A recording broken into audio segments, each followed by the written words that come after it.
This presentation is brought to you by PennFuture and Conservation Voters of Pennsylvania, two statewide environmental organizations who have a strategic partnership to build power for the environment to movement throughout the state, such as passing better environmental laws. We are two different organizations with two different missions, but we have recognized the strategic value in our collaboration on certain issues and tactics to make a real change in Pennsylvania. Our presenters tonight.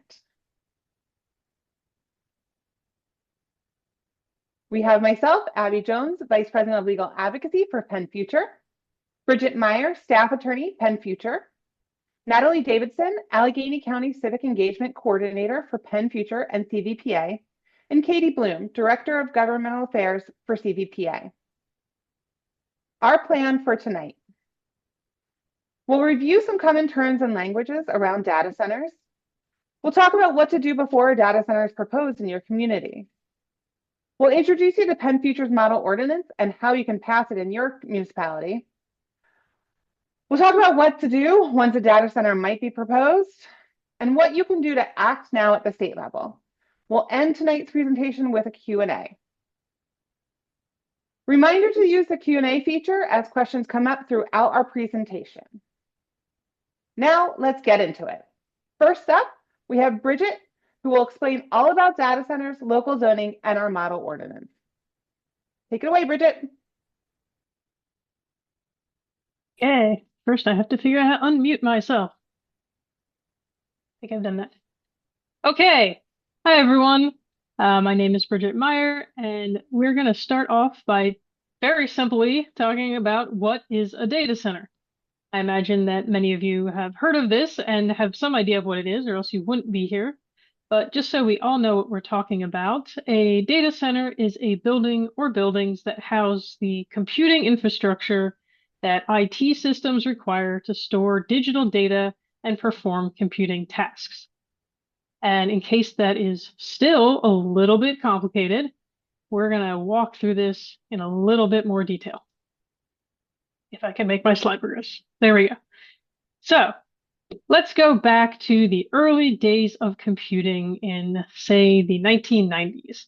And if you happen to be around at that point, you probably remember that if you were doing something on your computer, like playing a game or creating a document of some kind, usually you had some kind of physical media, a disk of some sort, that you stuck into the computer, and that is where the program lived, and that's where you saved things, and you took these things in and out of your computer as you needed them, and that's how that worked.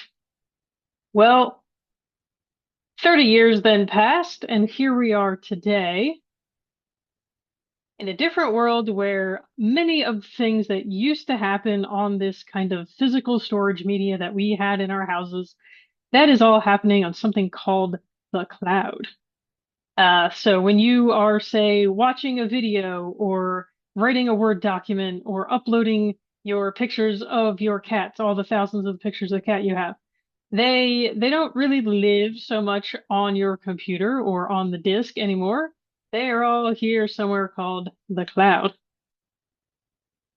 And in addition to all these things that we've kind of always been doing on our computers, we have new functions that didn't exist back in the day. So we have things like ChatGPT and other AI functions, the infinite number of streaming services that we can use now to watch videos. We can play video games online, and of course, everyone's favorite, Googling things. This all also kind of happens out here in this nebulous area called the cloud. Like, so if you want to Google something, you do not have to put a disk into your computer. Or if you want to watch something on Netflix, you are not putting something in there. This stuff does not live on your computer. Well, as you may suspect, this computing is not literally happening in the cloud. The cloud is actually a physical place, and that's what the data center is. It is the physical infrastructure. All this stuff lives. And these buildings, they have existed for quite a while, pretty much since we've had the internet. But you may be wondering, why just now am I hearing about this? I think for most of us, more than 6 months or a year ago, we didn't really know about this. and that these buildings existed. So why suddenly is this all that anyone is talking about? Well, there's a couple of things that have combined to make it so that the demand for data centers has ramped up significantly in a short period of time. The number one thing that is driving that is the invention of artificial intelligence, or AI. Artificial intelligence requires like a ton of this computing infrastructure, the servers, all this stuff. It requires much more of it than any of the other things that we've been doing on the internet for all these years. So that's a big driver for why we suddenly need more places to put these things. In addition to AI, we just have more and more cloud storage and computing happening over time, just more and more people connecting to the internet, doing more and more things, more and more pictures of cats. So that it continues to increase. So we continue to need places to put those things. We also have what is called the Internet of Things. So that is kind of the blanket term for all of this stuff that didn't used to connect to the internet and now it does. So like your thermostat, your refrigerator, your vacuum, your automatic cat food dispenser. This stuff is all now connecting to the internet and you have an app and you're controlling it. All of that stuff, that information goes through the data center. And we also have an increase of what's called software as a service. So, like I said a few minutes ago, we used to have, you'd have some kind of word processing program, and if you wanted to use it, you might have some kind of a disk that went into your computer, or there was something saved on your hard drive on the computer. A lot of that is now moving to like internet-based programs. So, like Microsoft Office, you can use online now, or Canva, the program I used to create this presentation. All of that's happening online. All of that requires space in the data center. And that is why we are suddenly seeing so much more demand for data centers than we have up until now. So why are we here, PennFuture and CVPA? Why are we talking about data centers? Why do we care? So there are a number of community and environmental concerns that these facilities can generate. They include things like the amount of power consumption they might have, also water consumption. They can often generate noise that folks find disruptive. There's an aesthetics or appearance component to it. Often these are very large buildings or many, many buildings all together. There's along with this concern about losing our natural areas, habitat, scenery, etc., and large impervious surfaces that generate a lot of stormwater runoff and all of the problems that come with that.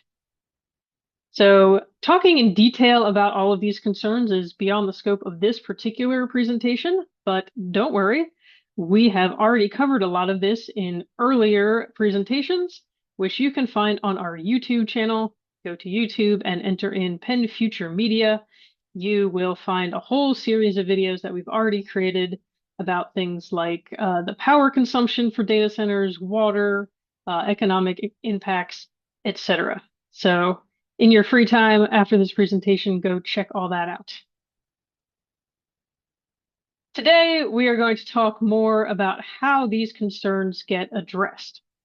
And seeing as I'm a lawyer, the answer that I have has to do with the law. And if you recall from your early days of school and or Schoolhouse Rock, you know that we have many different levels of law in this country.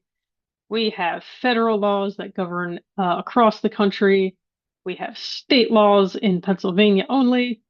And we also have local laws that govern in just our specific municipalities. For this presentation, we are talking mostly about the local laws. And why is that, you might say? Well, in Pennsylvania, the power to control many of the things that we talked about just a second ago, these localized environmental and community impacts, things like the location, the size, the noise, the water usage, a lot of that is actually in the hands of local government. So if you want to control those things, the way to do it is to get local laws. And the type of local laws that we are talking about for the most part here are called zoning. The zoning ordinances is what these laws are called. And these are your local laws that control how property can be used in the municipality. So just very broadly, they say what kind of things can be built where, so like which locations throughout the municipality. And they often include other rules like, how tall buildings can be, how far they have to be set back from property lines, how much of a property can be covered with buildings and other impervious surfaces, how many trees you can cut down. All kinds of things get covered in zoning ordinances. Pretty much everything that has to do with how we use land and build things and how that affects the community around us.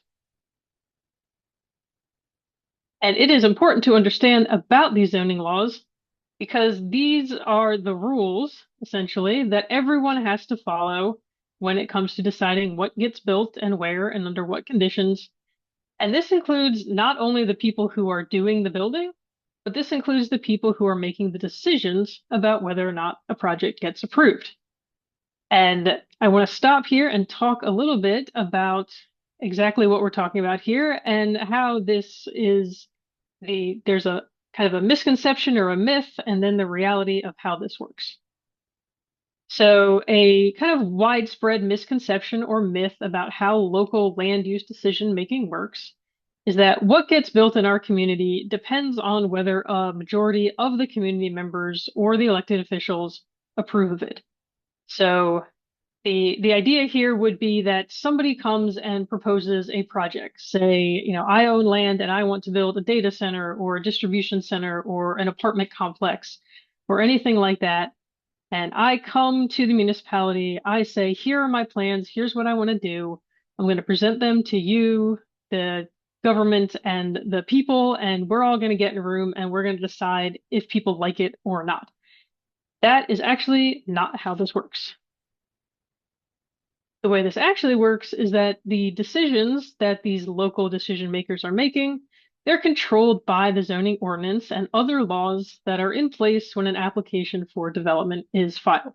So if the zoning ordinance says you can build an apartment complex at X location if you satisfy all these requirements, if somebody comes in and says, I want to build a apartment complex at that location and I have satisfied all those requirements, they get to build the apartment complex, even if everybody around comes in the room and says, well, actually, we don't really like the apartment complex.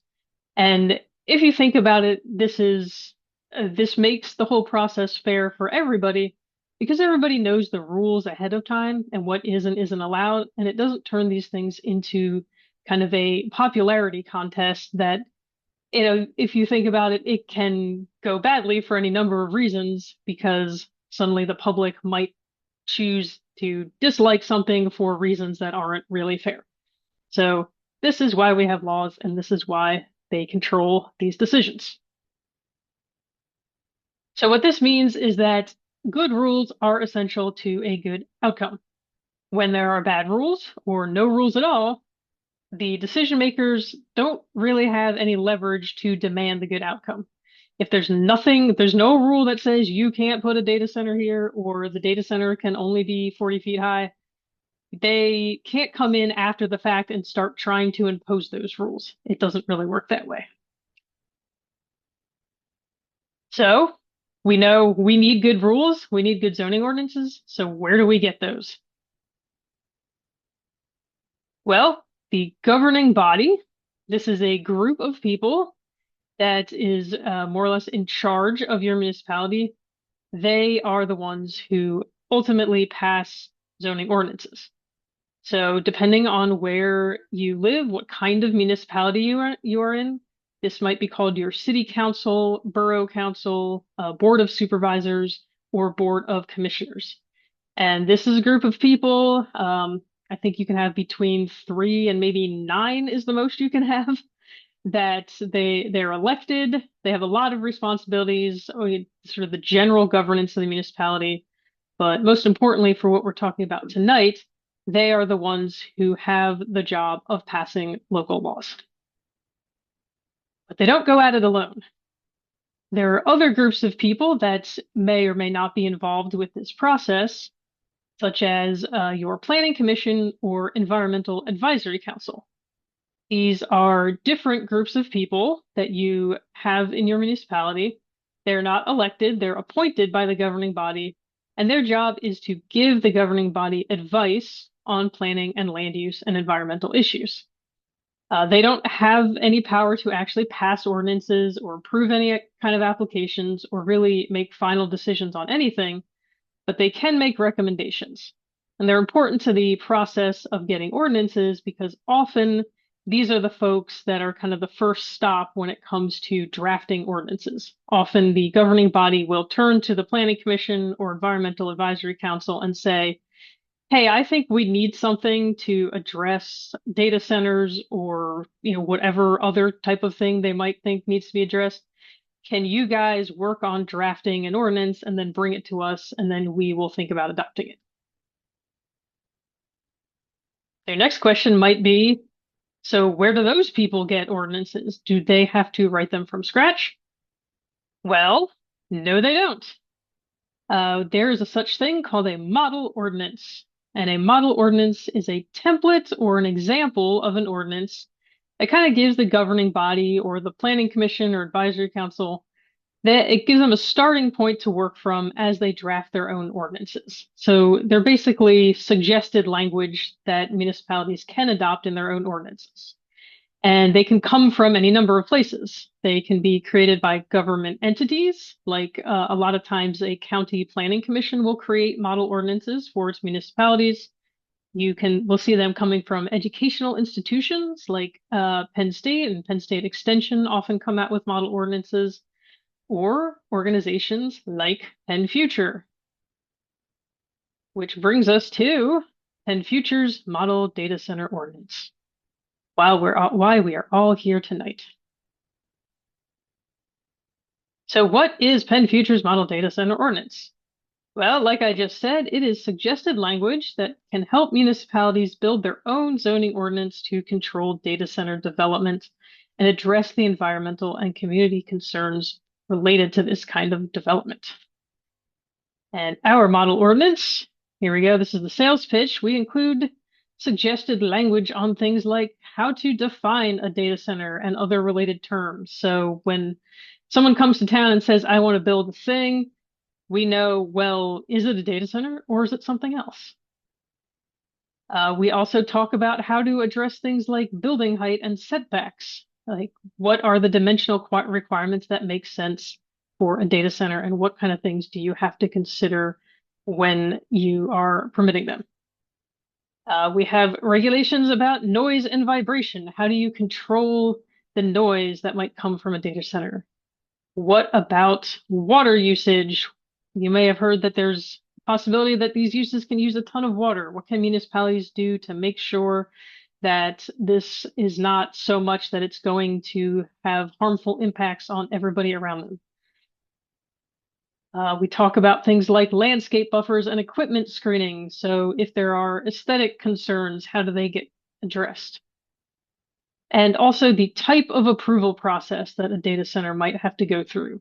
Now, this is also beyond the scope of this presentation, but there are sort of different levels of review that a municipality might go through with any type of land use. And so we have language suggesting that this be kind of the heightened version of it that has to go through more steps. But also, this is something that municipalities do eventually have to decide for their own purposes. Now, you may have noticed that one thing that was missing from that list is one of the things that is often top of mind when it comes to data centers, and that is power usage. Why was that not included? Well, that was not an oversight. As it turns out, the local government really has very little power to control power usage. Local governments are not allowed to pass any laws that control things like how much power something uses, who's allowed to connect to the power grid, even where electric lines are located, or especially how much electricity costs. We understand that these are concerns that come with data centers, but the answer to these concerns is not at the local level. These things are controlled mostly by state agencies like the Pennsylvania Utilities Commission. There are also like interstate and federal agencies and laws that all play into this. I am not an energy attorney. Please don't ask me to explain this in any more detail, but I can tell you that most, if not all of this, is out of the hands of the local government. So that is why the model ordinance does not address these things. So now I'm assuming that you are very excited about the model ordinance and you would really like to figure out how to get your municipality to adopt it. And at this point, I'm going to pass it over to Natalie to tell you more about how you can do that. Awesome. Thank you, Bridget. Now that we've talked about the data center ordinance and the stakeholders to be aware of, let's dive into how you play a part in this process. Next slide, please. Next slide. Oop, I think we have to go back one. To start, the most important thing you can do is to share the data center ordinance. If a data center is proposed while your local government does not have a data center ordinance enacted, then they have no choice but to accept the project. To have legal guardrails and requirements for data centers, they need to have laws on the book prior to an application being filed. That's why we need you to share the ordinance with your local government. I think we can move to the next slide. Went back a little bit too much. Having an ordinance allows your community to prepare in advance for the expansion of data centers. If you think your local government does not have a data center ordinance on the books, you can find information on the Pennsylvania Department of Community and Economic Development website and share it with them. That is to help them get started, but the process doesn't end there. Next slide. Because sharing the data center ordinance is just the start of the process, PennFuture and Conservation Voters of PA have created some resources to help you along the way. Next slide. The first of which is a data center toolkit. In this toolkit, you will find samples of emails, petitions, and information on what is a data center and what are the local impacts. Most importantly, it is a step-by-step guide through the process of getting the ordinance implemented, from sending the initial email to following up with public comment at your council meeting and getting other community members on board. And so this resource was created by our team to make sure that we are going to be there along the way to help you and assist you in any way you need to get your community protected. Next slide.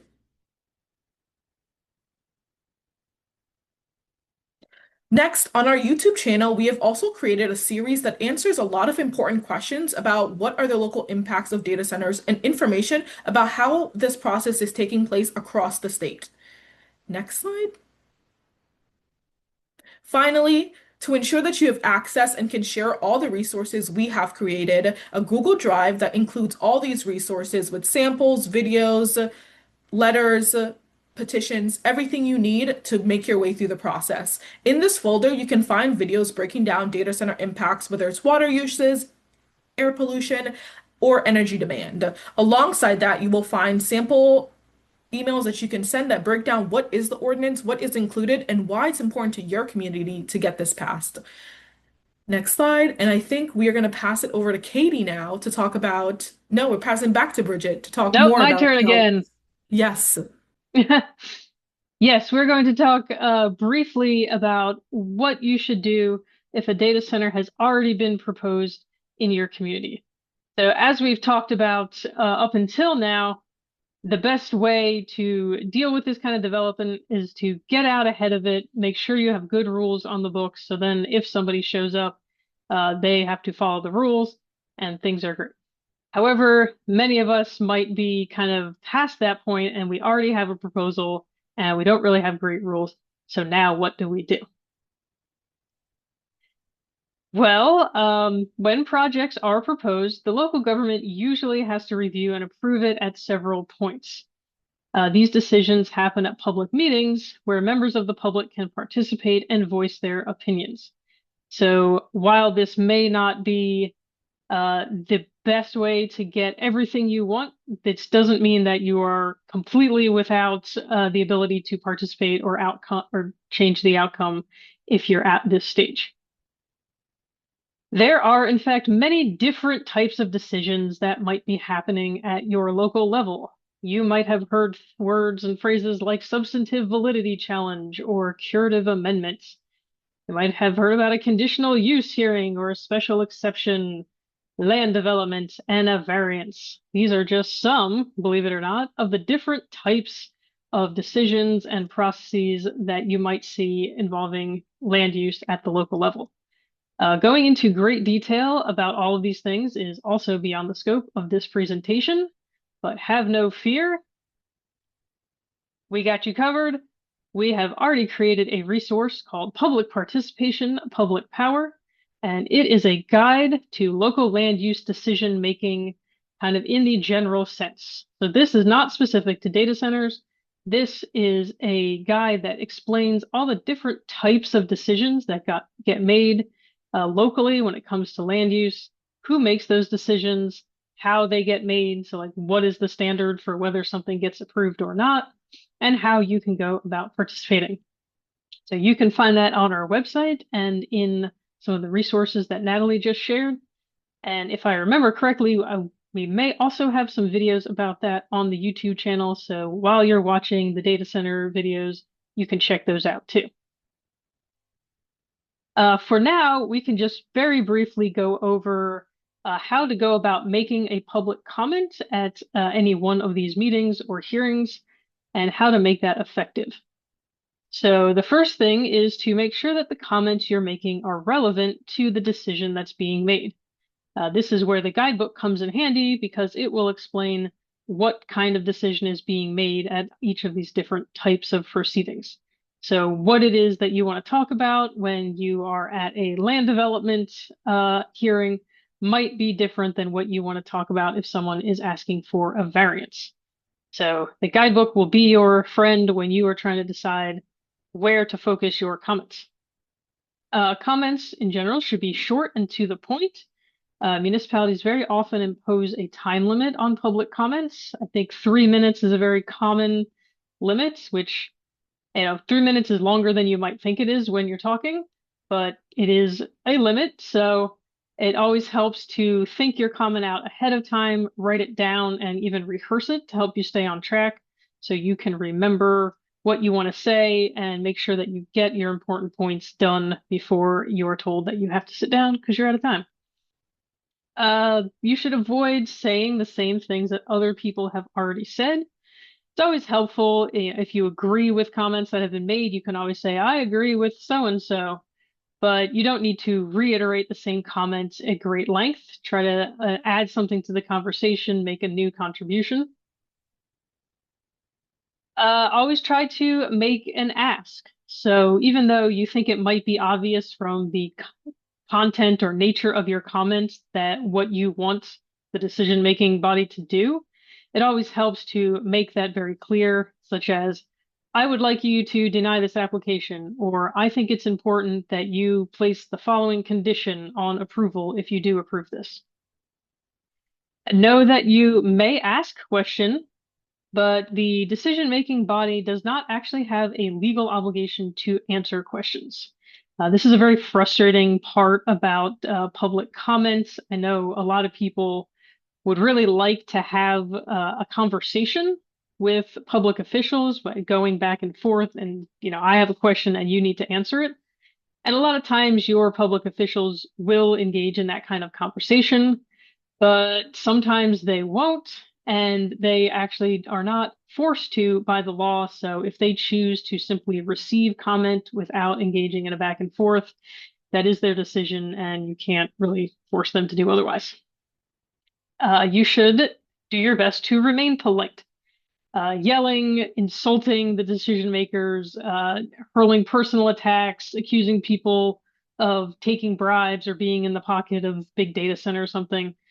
These do not help. This is not really an effective way to motivate people to do what you would like them to do. And it just creates kind of a hostile and uncivil environment in public. So let's try not to do that. And finally, remember that public comment doesn't just have to mean complaining. You can make positive comments when officials take positive action, such as when they decide to adopt a version of our model ordinance. As they say, you catch more flies with honey than with vinegar, and positive reinforcement works with your public officials just like it works for your dog or your children or anybody else. People like to hear when they're doing things well, and if you tell them that you appreciate what they're doing, they're more likely to continue doing that. So remember, public comment, not just for shouting. And I think that concludes this. So I believe we are now going to turn it over to Katie to talk about some of the statewide legislation that's brewing involving data centers.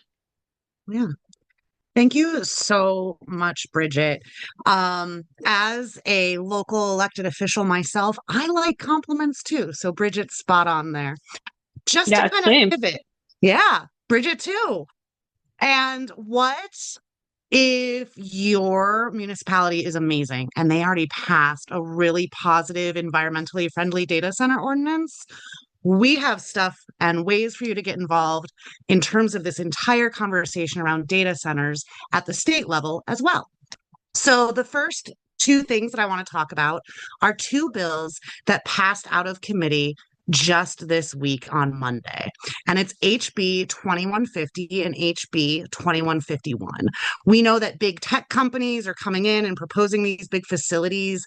And there's a lot of stuff that you already heard Bridget talk about, from water to noise to pollution to strain on our infrastructure.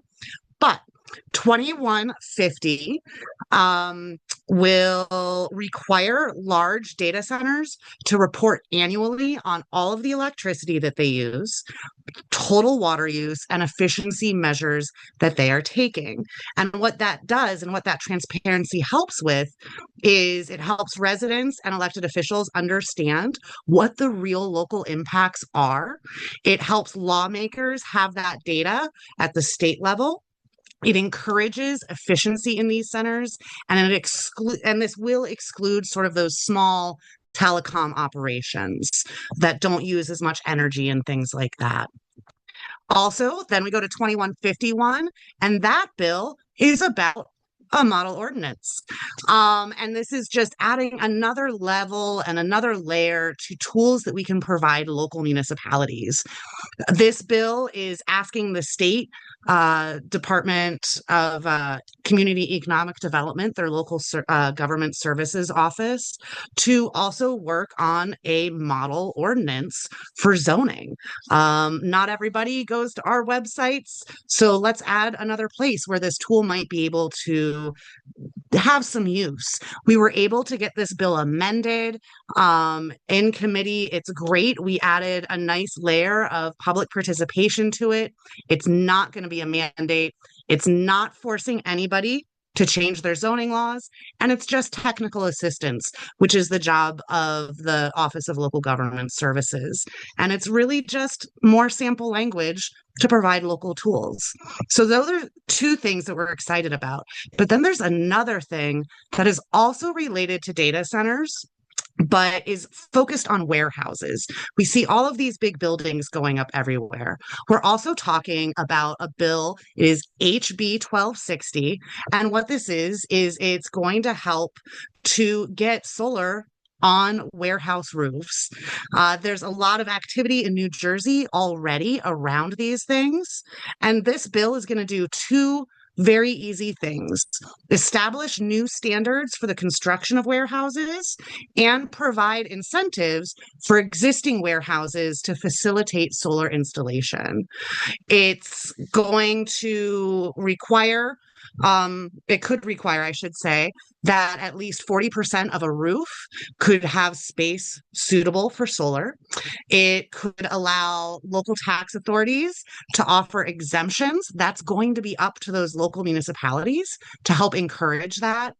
And there are also some waivers that are included to help with some site-specific challenges and things like that. And it's going to help create some job opportunities installing those solar things. And it's great for economic development when people who are using those warehouses can save on their bills as well.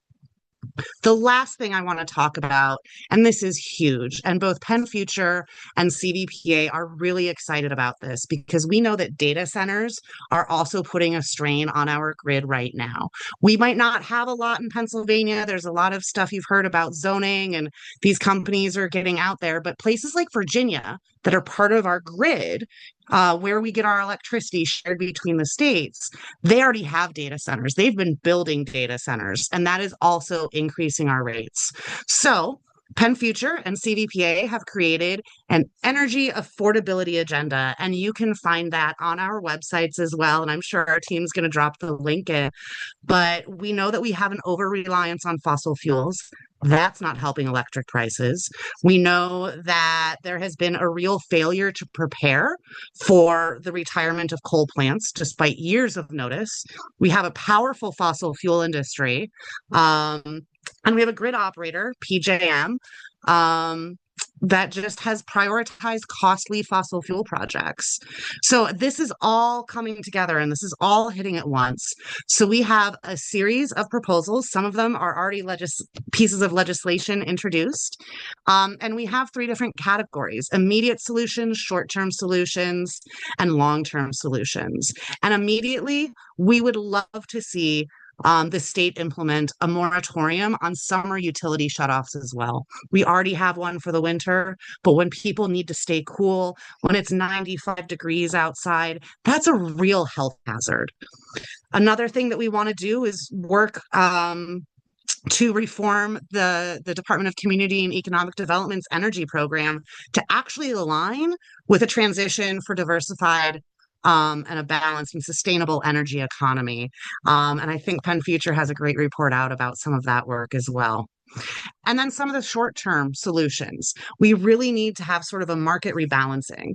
One of those bills I already talked about is 1260.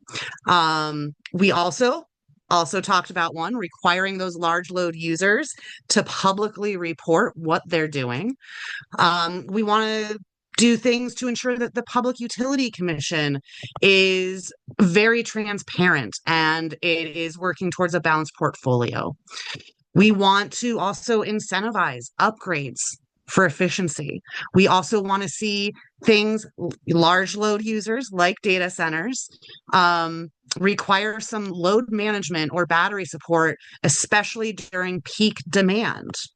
And long term, we know we still need to update Pennsylvania's alternative energy portfolio standards to increase our renewables from 4% to 35%. And we have a real opportunity with grid storage and batteries. The battery technology is amazing to really store a lot of that energy to keep as many electrons on the grid as possible. So these are some of the things that we're all looking forward to working on. You can come join us as well on our lobby day to hear about some of this, and we'll get into that in a little bit. But I'm passing it to Abby, I think. Yep, great. Thanks, Katie. Thanks, Natalie. Thanks, Bridget. Such an informative presentation. I'm working on this every day, and every time I hear you all talk about it, I learn more stuff. So thank you so much. We're going to open it up now to some Q&A. So thank you for those of you who put your questions in the Q&A chat feature. Please continue to do that throughout. We have a lot of really great questions. Maybe too many for us to get to tonight, even though we've been moving nice and quick. We'll do our best to respond in real time and also afterwards. So again, please continue to add any additional questions you may have. So our first question comes to us from Laura. Laura talks about a situation where her township does not have zoning, and that does happen. So I guess this question is going to be for Bridget. What kind of resources do we offer? I don't know if we have any, or what kind of other kind of strategies or things that somebody who lives in town without zoning can do to help their municipalities regulate data centers? Where municipalities do not have zoning, often they are covered by county-wide zoning ordinances. So then the first step would be go to your county and see, oh, well, is there a zoning ordinance here that is covering all of the municipalities that don't have their own zoning. Um, I don't know if there are any counties that don't have zoning, so if there are municipalities that just have no zoning whatsoever. If that is the case, I guess you have an even harder job, which is to go to your municipality and convince them to have zoning altogether. Um, that is kind of the, I guess the only way to go about that if the municipality has not opted to uh, do zoning at all, and they are also not covered by a county ordinance. But I would check with the county first because I think that just about always happens. Great, thanks. And I will note that our model ordinance, while we're talking about municipalities, it's appropriate for the county level too. All of our guidebooks and our resources are used to educate any local elected official and community members. Other folks asked about variances. So Bridget, you might want to explain what a variance is. But in many cases, when you do have zoning regulations on the books, or other kinds of ordinances that are protective of development, variances can often be requested and granted by municipalities. So just real quick, because it can get weedy, what is the basis for refusing a variance request? To start out, just to explain what a variance is basically allowing somebody to not comply with a certain requirement in the zoning ordinance. So if the zoning ordinance says that you can build a 40-foot high building, but you want to build a 50-foot high building, you can go to your zoning hearing board and say, I would like a variance to build a boards often apply kind of a, well, does it seem like it's okay kind of standard. So I think the best way to prevent a zoning hearing board from just kind of throwing out variances like candy is to familiarize yourself with the standard. You can do that using our handy public participation, public power guidebook, and go to those meetings and kind of hold their feet to the fire and say, and my understanding is you can't give a variance if they don't prove this. Did they prove this? Turn to the person asking for the variance and say, can you tell me what hardship is happening here based on the land, not just, well, I don't feel like complying with the zoning ordinance. And so that's my strategy for how to fight against people handing out variances like Katie. Great. And I think along the same lines, I think we all know that a lot of people are very opposed to data centers for various reasons. But we did have somebody point out, kind of ask the question, so are data centers like other, like quote unquote, undesirable land uses, meaning that even if we don't like them, they must be allowed in every municipality, at least somewhere. Is that correct? And can you speak on that a little bit more?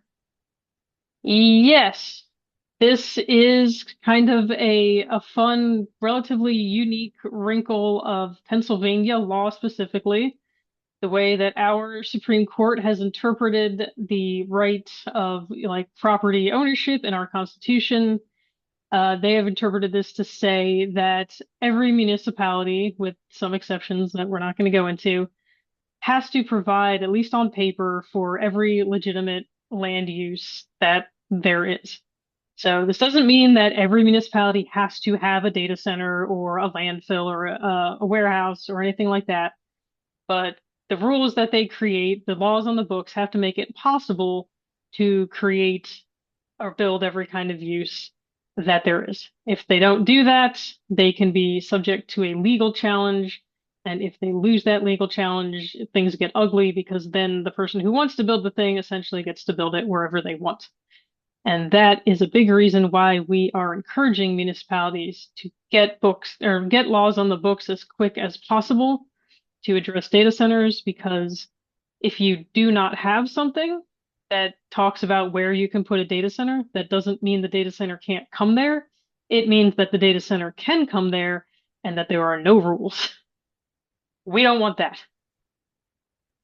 Right. And I think what we're seeing, I know we've seen it, I know somebody mentioned this in the comments too, is that we're seeing a lot of developers coming in quickly with a plan, whether it's fully fleshed out or not, and kind of um, forcing their proposed data center development in the place that they want it, using that kind of pressure, right?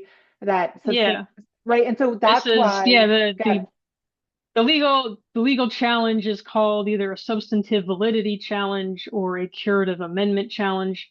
And this is actually, I think, the most common first step I have seen for a lot of these data center developers because like almost all of these municipalities are caught off guard. They didn't have anything on the books.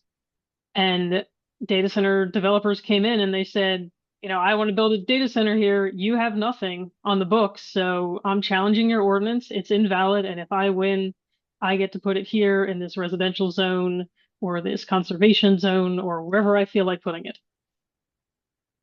Like this is a real thing that is happening all Mhm. across Pennsylvania. And so that's why we've kept, again, that's just reiterating, that's why we have the toolkit. That's why we're doing this education. That's why we worked, I think Bridget worked 2 months. She did all the research, focused on getting the model ordinance out as quickly as possible so that we can get these on the books to protect not only our communities and our environment, but our municipalities from costly litigation. So I'm gonna, Alan asked, would on-site generation be subject to local regulation? I know you talked about like the power generation not necessarily being regulated by municipalities, but by the state and the PUC. Can you talk about what we know Yes. about on-site generation? Um, yes, believe it or not, so regulation of public utilities is pretty much preempted by state law. So that includes the electric transmission, substations, all of that stuff. Energy generation is actually not in that bucket. So local municipalities do have the power to control where power generation is located. They don't have the power to talk about or to regulate like how the generation happens. Like they can't say you have to have a certain kind of turbine or whatever, but they can say a power plant can go here but not there. And yeah, another thing we didn't really touch on it here is that because data centers are at least talking about on-site power generation, if your municipality does not have ordinances in place that talk about where power generation can be located, things like how far does it have to be set back from other uses, other things that control the impact on the surrounding community. That's another thing that municipalities need to be thinking about right now is, what happens if somebody shows up here and they want to build a gas-fired power plant in our municipality or, a very large solar array or any other type of power generation you might think of. Sometime in the future, we'll maybe think of creating a model ordinance from that, but we don't have it yet. Along those same lines, Peg asked, are there efforts to require these plants, sorry, to recycle water, like through their cooling? Is that something that a local government can kind of require or include in their ordinance? I think at that point, you're kind of getting into a kind of a gray area when it comes to zoning. So municipalities can govern things that have to do with how a use impacts the surrounding community. They can't do a lot about like what kind of building systems or equipment are required inside a building. So they're kind of limited to say like, well, you have to have this kind of cooling system versus this one. So we prefer a approach that essentially says that this is the outcome that we are expecting. Like this is the amount of water, not really a number, but like you have to prove that however you're dealing with water, whatever you're doing with it inside this building, it can't be so much that you're going to harm the surrounding water resources. How you go about solving that problem and making sure you're not using too much water we're not going to dictate to you how you solve that problem. We're just going to tell you you have to solve that problem if you want to build here.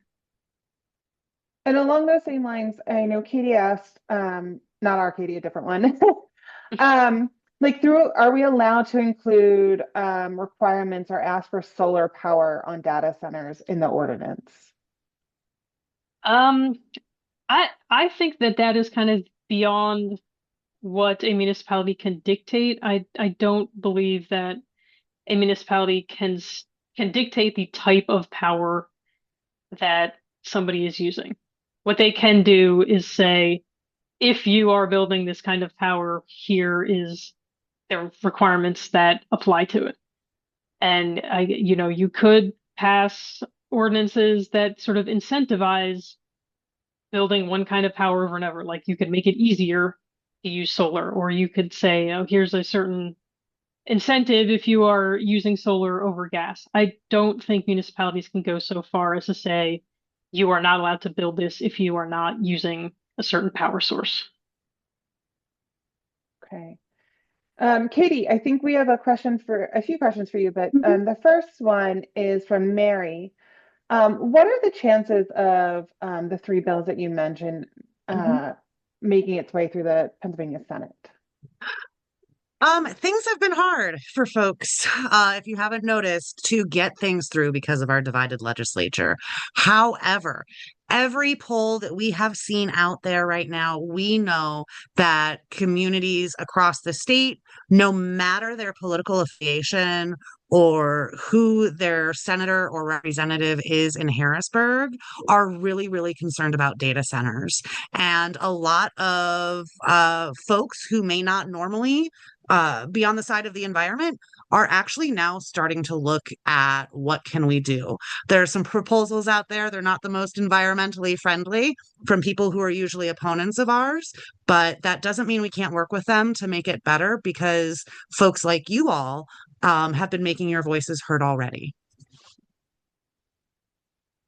Great, thank you. I'm going to go back to Bridget just to kind of close the loop on kind of understanding what municipalities can regulate. Ellen asked, is there a local authority regarding air quality to regulate air quality through zoning or other ordinances?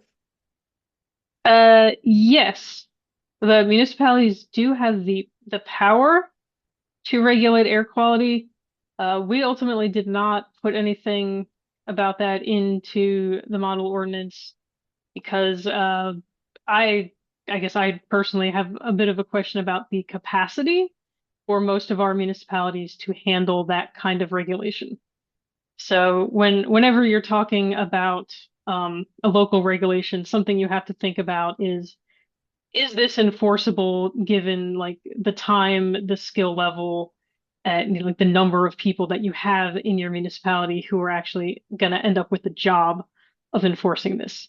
And a lot of the air quality regulation stuff is like more technical, more involved than your typical municipality is going to be able to handle. It doesn't mean that they can't. Like if you have a very ambitious municipality, or we have like larger municipalities that have larger staff, more trained people, that's totally something that can happen. Um, it's just something that we decided was maybe not going to be useful for the vast majority of municipalities in Pennsylvania. So our model ordinance doesn't include that right now. Thanks. And I know that Philadelphia and Allegheny County do have their own like air quality regulations, but they're a Yeah. little different than Yeah. If most you're of the Philadelphia, you right. have lots of resources. If Okay. you're Buck Township, Luzerne County, and you have, 300 residents, it's a little different. All right. I think we have time for maybe one or two more questions. So I think I might have one for each of you. I'll start with Bridget and then Katie, we can end with you. So Bridget, um, I think a lot of people are concerned, like, is this really going to happen in my community? Like, is a data center really going to be proposed near me? So what kinds of areas are data center developers looking for? And then I'm going to add on the flip side, with our ordinance, what kind of things are we hoping that they stay away from, like sensitive environmental or community features? The number one thing that they are looking for is what is called powered land. So they want land, like, pretty sizable chunk of land that is located as close as possible to high voltage electric lines. They tie directly into the transmission side of the grid often. So if you have the high voltage lines going through your municipalities, those are the places that they want to look at. There are other factors that play into it, such as access to water, access to like the fiber optic cable network, labor force, proximity to the end users of the data. But really, the number one thing that's driving this is their land near power?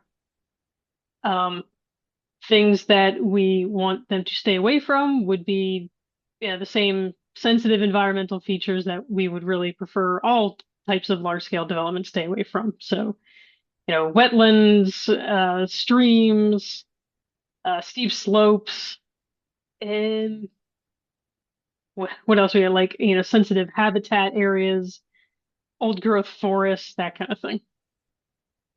Great. Like, like any development, really, like our favorite thing is if you're redeveloping brownfields, like something that's already been disturbed. We understand that, there's only so many brownfields and that we can't expect all new development to occur on brownfields, but that's kind of like the gold standard, what we would really love to see. Thank you, Bridget. So one final question for Katie, then we'll wrap it up. I want to thank everybody for staying with us for this full hour. Great questions. We didn't get to all of them, but we will be following up. So Katie, Laura asked, would House Bill 1260, the solar on warehouses bill, would that also apply to data centers with a certain size roof? No, the bill is written specifically for distribution centers, and the type of facility is very well defined in the bill. And I want to say, let me just double check. I pulled up the legislation just in case for y'all. It is 100,000 square foot facility. So the floor area of that warehouse or distribution center has a floor area of 100,000 square feet. That is what we would be talking about per the definitions of the piece of legislation that the House has hopefully going to pass soon. Great, thank you. And for those of you, I was gonna throw something in about solar, just since we were talking about it. Yeah. Just to dispel any maybe unrealistic hopes, I think that people should understand that the amount of energy that data centers use, a data center is never going to be powered entirely just by putting solar panels on the roof. Like, I don't even know if a warehouse is going to be powered by that. So just so people know, slapping solar panels on the roof is never going to, get rid of the concerns with energy when it comes to data centers. They just use so much energy that that's not going to be an option. We have to be looking for other solutions to that issue. Well, thank you to everybody who joined us tonight. Thank you for all of your amazing questions. I think we got through a good amount of them, but I know there's many more. So we'll do our best to kind of follow up either via email or through other kinds of educational videos and webinars like this with you all. Feel free to check out all of our toolkits, all of our websites, watch the videos, follow us on social media. Before I leave, I want to remind you of two things that you can do from this webinar to act on data centers. The first thing, you can sign the state level joint affordability petition. The link will be sent around. A main concern is that the proliferation of data centers could be raising our electricity bills. And this suite of legislation is aimed at mitigating the rising energy costs in Pennsylvania. So please, Katie talked about this. It is something that's very critical to all of us in Pennsylvania. The second thing you can do to act on data centers is use our community toolkit, our other resources, and our model ordinance to talk to your local municipal officials about passing a data center ordinance to protect your community before a data center is proposed. We'll be emailing out all of these resources highlighted tonight, as well as a recording of this presentation. Please share it. We are just, a small group of people trying to do all the work here, but you are the ones who know your communities, you know your elected officials, you're the ones on the ground making change happen. So we thank you for everything that you all do. So with that, I'd like to thank you all for joining us tonight to learn about how you can act on data centers. Stay tuned, join our email list, get our newsletters, follow us on social media, PennFuture and Conservation Voters of Pennsylvania, because we will continue to work on protecting our communities and our environment from harmful impacts of data centers at the local, state, and federal level. And we can't do it without your support. Thank you all.